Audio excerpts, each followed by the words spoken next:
Usually when an event becomes bigger, it attracts more people. But the 2026 World Cup seems to be going in the opposite direction. The 2026 World Cup is being promoted as the largest World Cup in human history. 48 teams, 104 matches, 3 co-hosting countries, billions of people watching worldwide. And in theory, this should be an unprecedented football festival. But just a few days before the opening ceremony, something very strange is happening. Hundreds of thousands of tickets have not yet been sold. Some opening matches still have empty seats. Many hotels in the host cities are reporting lower than expected bookings. Meanwhile, the number of international visitors to the US is declining instead of booming. The more you look at the numbers, the more confusing the picture becomes. How could an event expected to bring in tens of billions of dollars fail to attract the anticipated number of fans? What happened to the tournament called the biggest sports party on the planet? In today's video, we will investigate a paradox that is causing many economists, travel experts, and even football fans to question, is the 2026 World Cup becoming a victim of its own enormous ambition?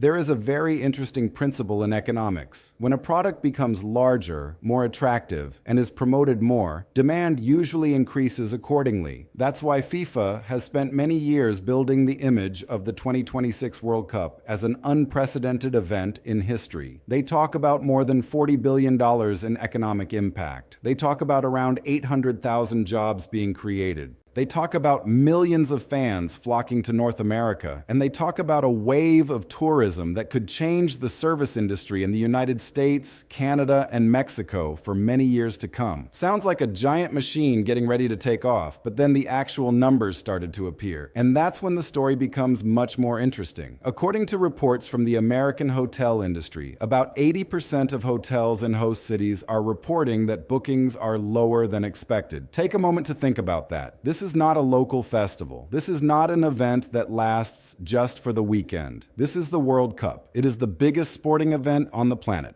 However, many hotels are looking at empty rooms and wondering, where are the guests? The shocking point is that for many years, people have always heard that the World Cup would create a tourism boom. But now, some organizations in the hospitality industry even describe the tournament with a rather cold phrase, an event that did not create the expected impact. It sounds a bit like throwing a grand birthday party, renting the largest hall in the city, ordering a 3-tiered cake. But when the party starts, you find many chairs still empty. And this is the more noteworthy point. FIFA once expected millions of international tourists to flood into the United States. But as the World Cup approaches, the number of international visitors to the US has not increased as much as expected. Some experts believe that many families are having to budget more carefully for every dollar spent. After several years of struggling with inflation, high living costs, and expensive airfare, the dream of watching the World Cup live is starting to resemble a luxury item rather than a memorable vacation. Perhaps the biggest insight here is this: scale and demand do not always go hand in hand. An event can be the largest in history, but that doesn't automatically make it accessible for everyone. And if you also find this paradox worth pondering, please like and subscribe, because what we are about to discuss is even more surprising, because it turns out the issue is not just about the number of tourists.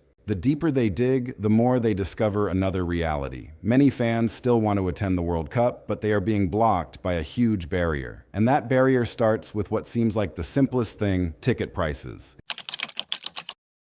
If the previous part raised the question of why tourism has not exploded as expected, then this part might be leading us to the first answer. Because sometimes the issue is not that people don't want to come. The problem is that they can no longer afford to come. Imagine you are an ordinary football fan. You have been waiting for the World Cup for 4 years. It could be 8 years. Even for many Americans, this is the only chance in their lifetime to watch the World Cup on home soil. You start saving money, planning for time off, inviting family or friends to join. Then the ticket sales day arrives, and that's when the dream starts colliding with reality. Some tickets for the final are listed at over $4,000. Some premium experience packages exceed $30,000. Yes, you heard it right, $30,000. That's enough money to buy an old car. Enough for many families to cover a few months of living expenses or even a trip around the world. And here's the first shocking point. That's just the ticket price. Because after the ticket, there are hotels, plane tickets, transportation, food, and countless other additional expenses. Some estimates suggest that if a family wants to watch multiple matches throughout the tournament, the total cost could reach tens of thousands of dollars. Suddenly, the World Cup no longer resembles a festival for everyone. It started to resemble a luxury vacation for those with very special budgets. But what makes many fans feel unfair is not just the high price, it's the way the prices are set. For the first time in World Cup history, FIFA has widely implemented a dynamic pricing model. Simply put, ticket prices are not fixed. It changes according to demand, just like how ride-hailing prices surge when it rains or during peak hours. That creates a very strange feeling. Fans don't know the actual price, don't know when to buy, and don't know if the ticket they're looking at will be more expensive tomorrow. Not only that, but only a small fraction of the tickets are sold at the base price. The rest are in the flexible pricing system. In other words, the more people want to participate in the world's biggest football festival, the higher the cost to join. It sounds reasonable from a business perspective, but it raises a very simple question for many. Is the World Cup being built for the fans or for revenue? And perhaps the deepest issue lies here. For decades, the World Cup has been a place where a worker, a teacher, a truck driver, or an ordinary family could dream of being in the stands. That is the beauty of football. It connects very different people through the same emotion.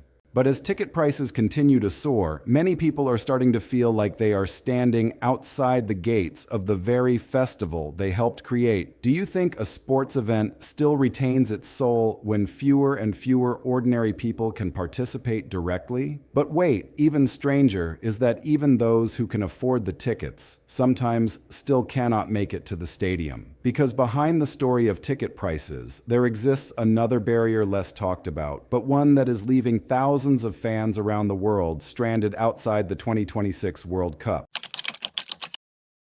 If the previous part was a story about money, then this part takes us to an even stranger paradox. Because it turns out there are people who are not deterred by the ticket price. They have money, they have time, they have the desire, but they still can't make it to the World Cup. Think about that for a moment.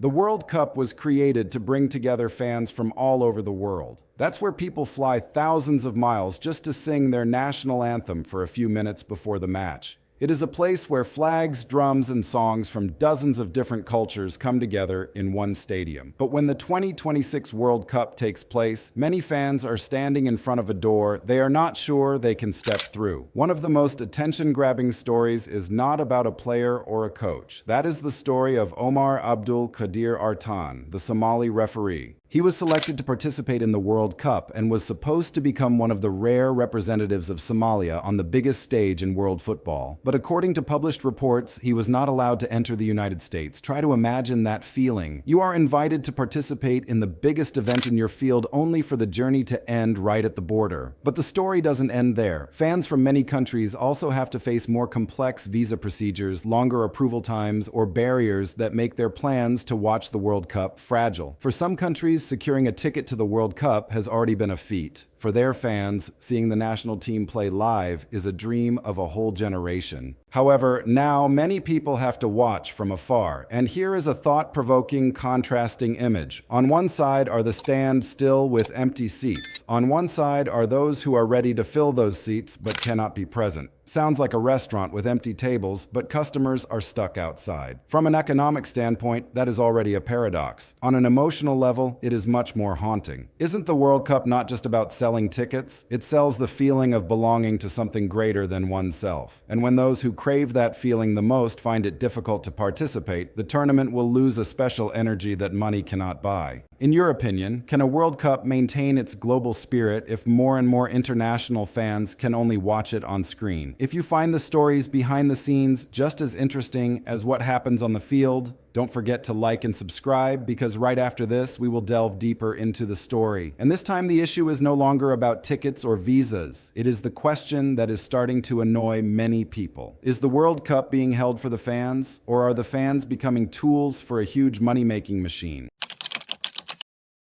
The deeper we dig, another question begins to emerge. If fans are having too much trouble participating, then who is really benefiting from the 2026 World Cup? The answer might surprise many people because according to the perception of many fans, this year's World Cup resembles an extremely sophisticated revenue machine. And the interesting thing is that almost every gear in that machine revolves around one goal: maximizing commercial value. Let's start with tickets. We have talked about ticket prices skyrocketing due to dynamic pricing, but the story doesn't end there. When tickets are resold on licensed platforms, transaction fees continue to appear. When fans try to find a better seat, another portion of revenue is generated. Jokingly, sometimes it feels like the ball hasn't even started rolling, but the fans' wallets have already played a full 90 minutes. And here's the more noteworthy point. Under public pressure, FIFA finally allowed spectators to bring sealed soft plastic water bottles with limited capacity into the stadium. Sounds normal, right? But what surprised many people was that there had been a controversy surrounding bringing water into the stadium, especially considering that many matches were held during the North American summer with quite high temperatures. A small detail like a water bottle, which seemed insignificant, has become a topic of international debate.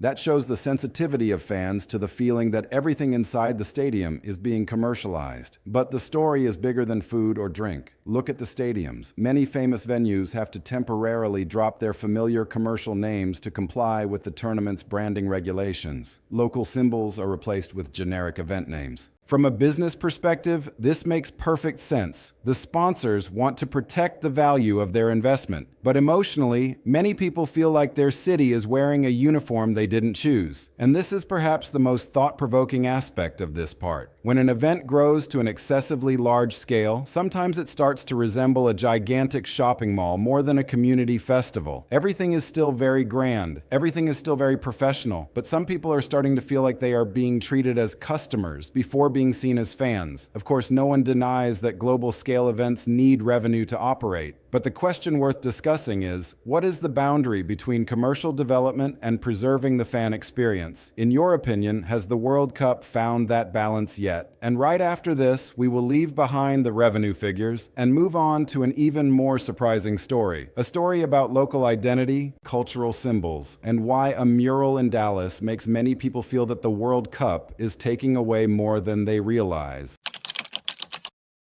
In the past few minutes, we have talked a lot about money, about ticket prices, about the hotel, about tourism, but perhaps the most subtle impact of the 2026 World Cup does not lie in the wallets of the people. It lies in a much harder to measure place, the identity of the host cities, because each city has its own personality. New York is not like Dallas. Dallas is not like Kansas City. And Kansas City is definitely not like Mexico City. What makes people love a city is not just the buildings or stadiums. Those are the familiar names, the local symbols, the stories that the people have been attached to for decades. It's like the soul of a place. You know, to comply with the league's branding regulations, many famous stadiums will temporarily lose their familiar names. Matif Stadium becomes New York, New Jersey Stadium. Levi Stadium becomes San Francisco Bay Area Stadium. A T Stadium becomes Dallas Stadium. Technically, it's just a name change for a few weeks, but try to imagine one day someone comes to your neighborhood and says that all the familiar signs will be taken down to fit a global promotional campaign. Nothing is destroyed, but the sense of familiarity suddenly vanished. Interestingly, most people understand the commercial reasons behind this decision. The sponsors want to protect their interests. That is completely reasonable. But sometimes what makes sense on paper feels very different in real life. A city starts to resemble a pre-staged theater where local props must temporarily retreat backstage. Then there's the story in Dallas, and this is perhaps the strongest contrasting image of the entire 2026 World Cup. A famous mural featuring images of whales and dolphins, which has existed for over 2 decades as part of the city's landscape, has become a focal point of controversy after being covered up for a new promotional campaign related to the World Cup. What makes many people sad is not just the appearance of the new paint. What makes them uneasy is the feeling that something familiar is being replaced by something temporary. There is a very nice saying to understand a city: look at what it chooses to keep. And sometimes such debates make people wonder the opposite. What What will happen when a city starts to put away the things that make up its identity? If you have ever lived in a place for a long time, you might understand this feeling. A familiar cafe closes down. An old sign disappears. A corner of the street once tied to memories has been completely transformed. It's not the end of the world, but there is still a sense of something missing. Could it be that global events do not just bring money to the city, they also bring invisible pressures on the local culture?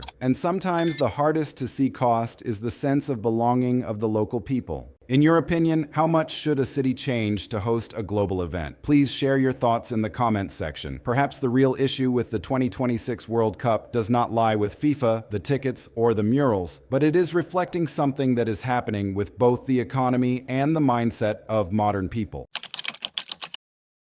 At this point, perhaps we need to take a step back and look at the bigger picture. Because if we only look at the World Cup, it's easy to think that this is a story about FIFA, about ticket prices, or about the empty seats in the stands. But the more we piece the puzzle together, the more a different feeling emerges. Maybe the World Cup is not the issue. Maybe it's just a mirror reflecting something bigger happening in society. Think about what we have seen. The hotel did not meet the expected booking levels. Many fans are not willing to spend thousands of dollars on a trip. International visitors to the US are increasing more slowly than expected. At first glance, these are individual data points, but when placed side by side, they begin to tell the same story. That is the story of people who are having to think more carefully before each spending decision. The noteworthy point is, for decades, major events have often been seen as magnets for money and tourists. But the 2026 World Cup is revealing a new reality. Even the biggest sporting event on the planet cannot be immune to the pressure of living costs. When rent, food, insurance, healthcare, and monthly bills increasingly take up a large portion of the family budget, spending on experiences is starting to be pushed down the priority list. Not because people hate traveling, not because they don't love football, but because sometimes the reality is much simpler. They have to choose. There is quite an interesting image. In the past, the World Cup was like an express train that millions of people tried to buy tickets to board.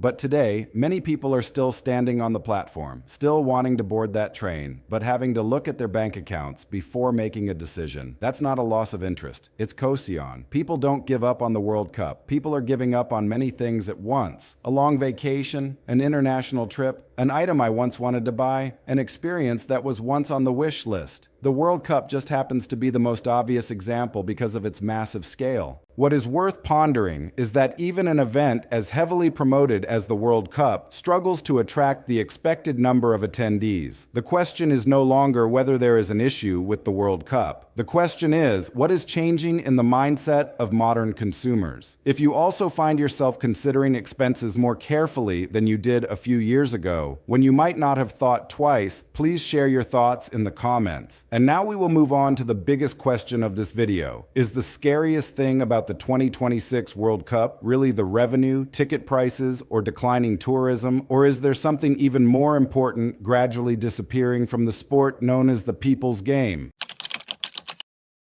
After all, we've talked about ticket prices, hotels, travel, and the billions of dollars involved. Perhaps it's time to ask another question, a question that does not appear in economic reports, not appearing in donor meetings, and it cannot be measured by revenue charts either. What is a truly successful World Cup measured by? Many people would say it's the viewership. Others will say it's profit. Some will look at television rights revenue or commercial records. But if you ask fans who have loved football for decades, the answer is probably much simpler. They will talk about memories. No one remembers exactly how many billions of dollars the 1,994 World Cup generated for the US economy. But many people still remember the feeling of seeing the world's football stars in the flesh for the first time. No one tells their grandchildren about advertising revenue. They tell stories about the singing on stage, about the flags waving, about the moment the entire stadium holds its breath before a penalty kick. That's what makes the World Cup different from a regular entertainment product. It doesn't sell a match, it sells a memory that can stay with a person for a lifetime. And that is also the reason many people feel uneasy when looking at what is happening. Because if an ordinary family has to think too long before buying tickets, if the most loyal fans have to stay outside died due to costs or other barriers, then what is lost is not just a seat in the stands. What is lost is a story they could have carried with them for the rest of their lives. Imagine a boy or girl who loves soccer at the age of 12. 4 years later, 8 years later, they might not remember the score of every match, but you will remember the first time you stepped into the stadium. Remember the cheers rising like ocean waves. Remember the feeling of a racing heart when the national anthem played. Those are the moments that turn a viewer into a lifelong fan. And here is the final paradox. The 2026 World Cup could completely break all revenue records. It could become the most watched World Cup in history. It could bring in more money than any tournament before. But a tournament can still win big on the financial balance sheet while losing in a much less visible place. That is the heart of the fans. And perhaps the biggest question of the 2026 World Cup is not how many billions of dollars will be generated, but how many fans truly still feel that this tournament was made for them.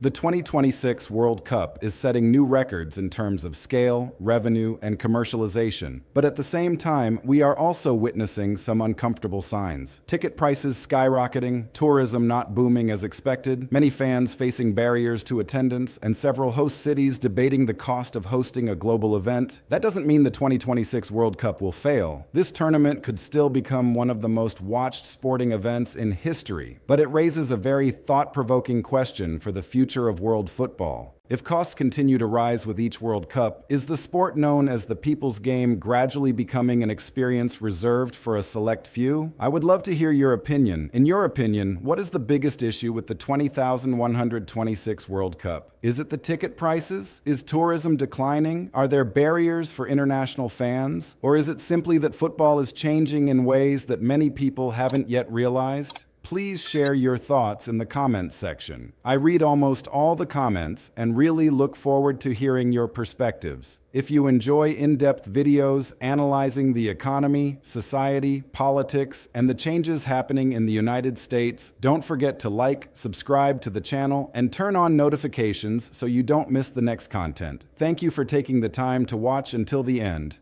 Fuß des Blindern,